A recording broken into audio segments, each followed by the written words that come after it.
Good morning! Happy weekend! Kanyayo am amin.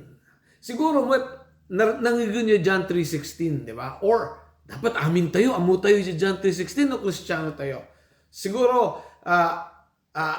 kung pinagkita, this is one of the most important, this is one of the most important verses in Scripture. If not the most important verse of Scripture. And dapat memoryado tayo because it talks about the love of God for us. Para kanya tayo.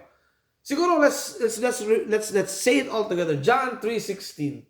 For God so loved the world that he gave his only son, that whoever believes in him should not perish but have everlasting life. Amen. Hallelujah. Dayta iti ayat ti Diyos para kanya tayo. Nga mamuyo ba nga dati may sapay nga John 3:16? Yep.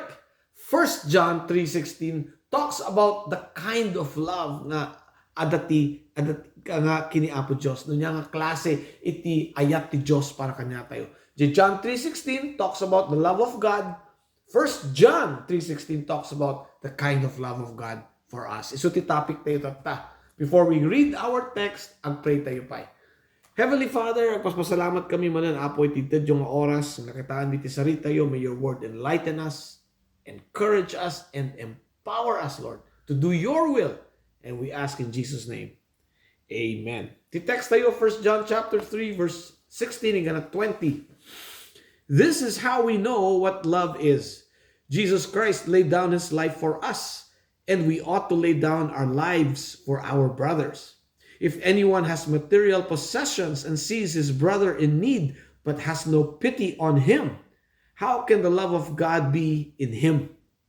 Dear children, let us not love with words or tongue, but with actions and in truth.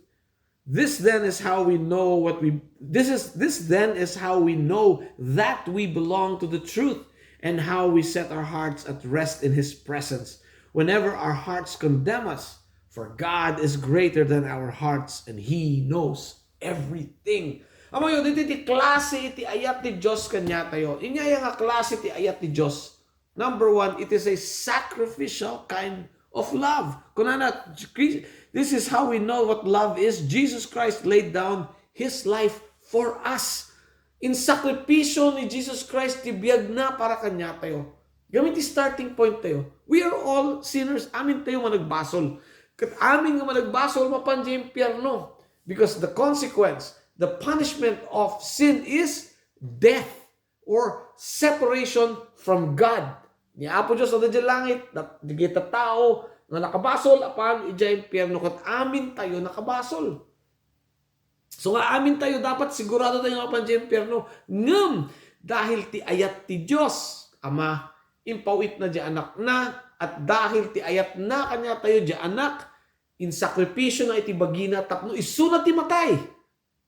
Haan nga da tayo. You see that? Kasi lang nga, isu ti nagbayad, iji multa. Kasi lang kung nag-speeding ka, napaka-di munisipyo, bayad ka kuma $200.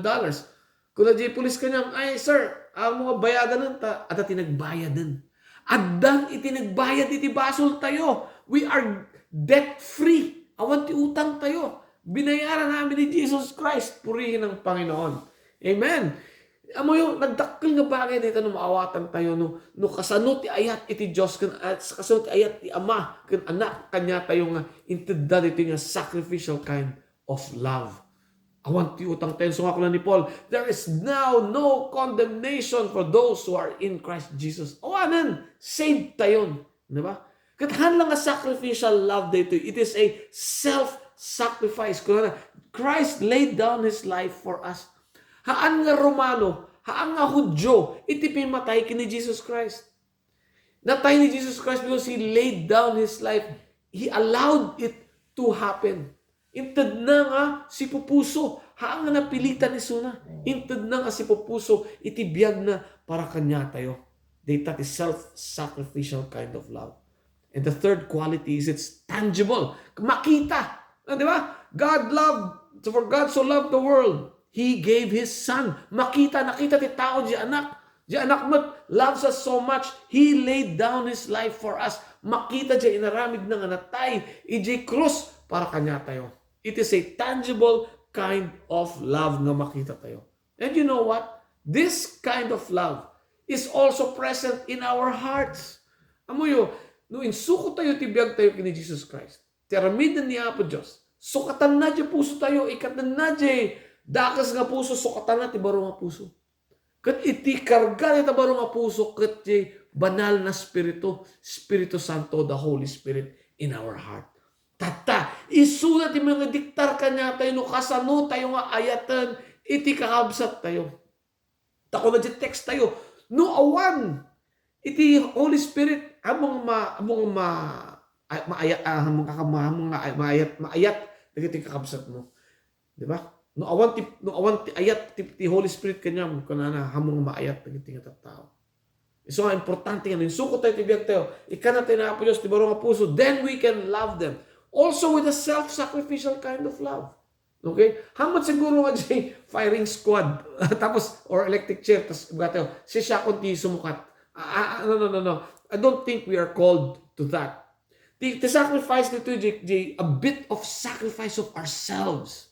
Okay? Isakripisyo mo at oras mo nga basit para ti kapwa-tao. Isakripisyo mo iti comfort mo. Isakripisyo mo at oras mo, iti time, talent, treasure, ability, para iti pagsayaatan iti kapwa-tao. Di tatiket na sa when we also do a self-sacrificial love.